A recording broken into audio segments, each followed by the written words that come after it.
Ce 16e soir de croisade, de prière et de jeûne du ministère, le Seigneur adresse une lettre au peuple de la CMCI.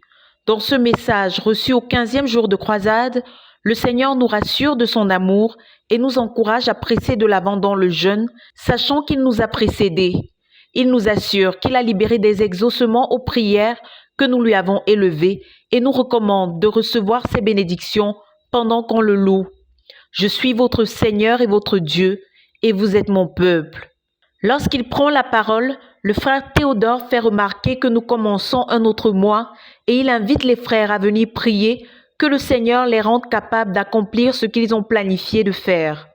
D'après Proverbes 3, les versets 3 et 6, le leader révèle que chaque début de mois, il recommande à l'Éternel toutes ses voies et lui demande s'il a planifié quelque chose qui n'est pas dans sa volonté. Et quand tu t'es déjà engagé envers le Seigneur, tu n'oses pas rétrograder, car que lui diras-tu à la fin du mois? Questionne l'orateur. Demandez et vous recevrez, cherchez et vous trouverez, frappez et l'on vous ouvrira, car celui qui cherche trouve, celui qui demande reçoit, et l'on ouvre à celui qui frappe.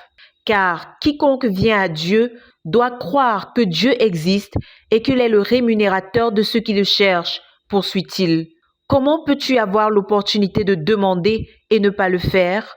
Pourquoi te laisser vaincre par l'incrédulité et le manque de planification?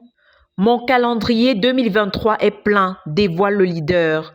Le premier long jeûne que je ferai l'année prochaine sera accompagné d'une croisade au cours de laquelle je commencerai à faire disciples tous les jeunes hommes que j'ai amenés au quartier général.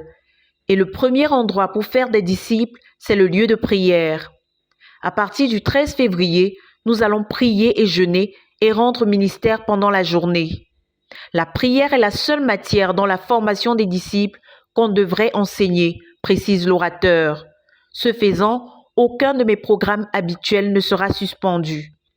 Le deuxième jeûne accompagné d'une croisade de prière sera destiné à cultiver spirituellement notre maison en Ndumbi. Je prierai avec tout mon staff immédiat en tant que dirigeant afin que nous puissions planifier le travail en nous projetant dans l'avenir pour que chacun joue son rôle. En outre, je prendrai 3 retraites de 14 jours, 3 retraites de 10 jours et 3 retraites de 5 jours, poursuit-il. C'est là mon budget de recherche concentré de Dieu pour l'année prochaine. Hormis ces projets, il y a les camps, les ministères à rendre, les voyages, la correspondance quotidienne et la correspondance de l'œuvre. En travaillant ainsi, il est plus facile pour Dieu de te guider et te fortifier et pour toi de voir que tu n'as pas le temps d'être malade, de te plaindre, de donner des excuses parce que personne ne va te sauver de l'appel de Dieu sur ta vie.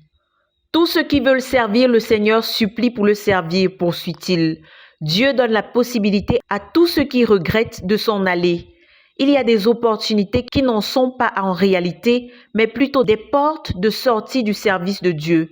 La plupart sont des opportunités de mariage ou de se faire de l'argent et on devient si libre qu'on n'a plus d'occasion de le servir, même si on le souhaite. Comment Dieu a-t-il protégé Jacob d'Ésaü ou Isaac d'Ismaël? C'est en les comblant de richesses. Dieu donne à ce genre de personnes des opportunités de voyage pour qu'ils s'en aillent et laissent ceux qui veulent véritablement le servir le faire parce que c'est là leur vraie joie. Dieu donne à chacun la liberté de choisir son chemin pour qu'il ait l'aboutissement de ses choix. Il nous a donné la possibilité de jouir de la vie dans l'immédiat pour la perdre plus tard ou la possibilité de la perdre dans l'immédiat pour la retrouver pour toujours. À chacun le chemin qu'il a choisi, fait-il remarquer. Pour revenir à la formation des disciples, l'orateur déclare: avant que nous ne quittions le chapitre qui parle de comment le Seigneur Jésus s'y prend pour bâtir le royaume de Dieu, j'aimerais que nous prions que par miracle, le Seigneur nous ramène à la formation des disciples. Car il est plus facile d'enseigner la formation des disciples à ceux qui ne l'ont jamais fait que d'y ramener les autres. Il est difficile de dire aux gens qui sont depuis longtemps dans un ministère où on enseignait la formation des disciples qu'ils n'ont jamais été disciples. Ils y croiront difficilement, explique le leader. Plusieurs sont maintenant à l'aise avec la manière de faire qu'ils ont trouvée dans le ministère. Cependant, le terme a été vidé de son sens. Ceux qui ont été faits disciples n'en ont pas fait à leur tour, mais ils ont eu des disciples. Il n'y a pas une intentionnalité dans la formation, déplore-t-il.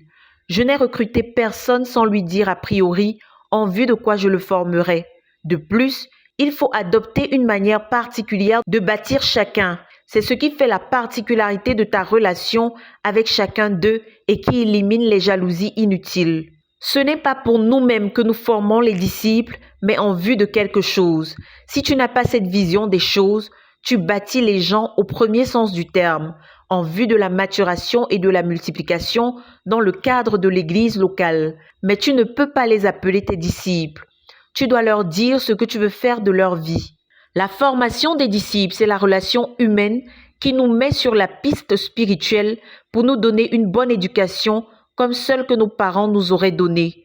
Quand l'élan cesse d'être une obligation extérieure pour devenir une motivation intérieure, alors la personne est passée de l'état d'enfant à l'état de maturation. C'est mettre sur soi-même des contraintes que les autres nous imposaient jadis. Si lire ta Bible n'est pas une motivation intérieure, ta formation des disciples a échoué, insiste-t-il.